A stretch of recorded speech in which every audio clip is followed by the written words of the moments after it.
Hi ನಮಸ್ತೆ, ನಾನು ಸುಪ್ರಿಯಾ. ಇವತ್ತೊಂದು ಸಿಂಪಲ್ ಆಗಿರೋದು ಮತ್ತು ಈಸಿ ಮತ್ತು ರುಚಿಯಾಗಿರುವ ಒಂದು ಮಟನ್ ಕರಿ ಮಾಡ್ತಾಯಿದ್ದೀವಿ. ಬನ್ನಿ ಇದು ಹೇಗೆ ಮಾಡೋದು ಅಂತ ನೋಡೋಣ. ನಾನು ಮೊದಲಿಗೆ ಒಂದು ಕುಕ್ಕರ್ಗೆ ಎಣ್ಣೆ ಹಾಕಿ ಅದಕ್ಕೆ ಈರುಳ್ಳಿ ಹಾಕ್ಬಿಟ್ಟು 1/4 kg ಮಟನ್ ಹಾಕ್ತಾಯಿದ್ದೀವಿ. ಮಟನ್ ಹಾಕಿದ ನಂತರ ಎಣ್ಣೆಲಿ ಚೆನ್ನಾಗಿ ಫ್ರೈ ಮಾಡ್ಕೊಳ್ಬೇಕು. ಫ್ರೈ ಆದ ನಂತರ ಸ್ವಲ್ಪ ಉಪ್ಪು ಮತ್ತು ಅರಿಶಿನ ಹಾಕ್ಕೊಂಡು ಚೆನ್ನಾಗಿ ಮಿಕ್ಸ್ ಮಾಡ್ಕೊಳ್ಬೇಕಾಗತ್ತೆ. ಉಪ್ಪು ಅರಿಶಿನ ಹಾಕ್ಕೊಂಡು ಮಿಕ್ಸ್ ಮಾಡಿದ ನಂತರ ಒಂದು ಟೊಮೊಟೊನ ಈ ಥರ ಕಟ್ ಮಾಡಿ ಹಾಕ್ಕೊಳ್ಬೇಕು.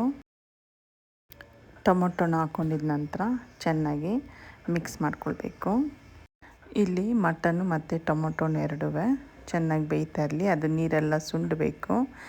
ಅಲ್ಲಿವರೆಗೂ ಇವಾಗ ನಾವು ಮಸಾಲೆ ರೆಡಿ ಮಾಡ್ಕೊಳ್ಳೋಣ. ಮೊದಲಿಗೆ ನಾನಿಲ್ಲಿ ಮೆಣಸುಕಾಳು ಅರ್ಧ ಟೀ ಸ್ಪೂನು, ಹಸಿಮೆಣ್ಸಿನ್ಕಾಯಿ 2, ಲವಂಗ 5, ಏಲಕ್ಕಿ 1 ಮತ್ತು ಚಕ್ಕೆ 1 ಪೀಸು ಮತ್ತು ಸೋಂಪು 1/4 ಟೀ ಸ್ಪೂನು, ತೆಂಗಿನಕಾಯಿ 1 ಸ್ಪೂನ್ ಸಾಕಾಗುತ್ತೆ, ಜೀರಿಗೆ 1 ಸ್ಪೂನು, 1 ಟೀ ಸ್ಪೂನು, ಅರಿಶಿನ ಸ್ವಲ್ಪ, ಈರುಳ್ಳಿ 1, ಶುಂಠಿ 1 ಇಂಚು ಮತ್ತು ಬೆಳ್ಳುಳ್ಳಿ 7ರಿಂದ 8 ಎಸಳು ಸಾಕು.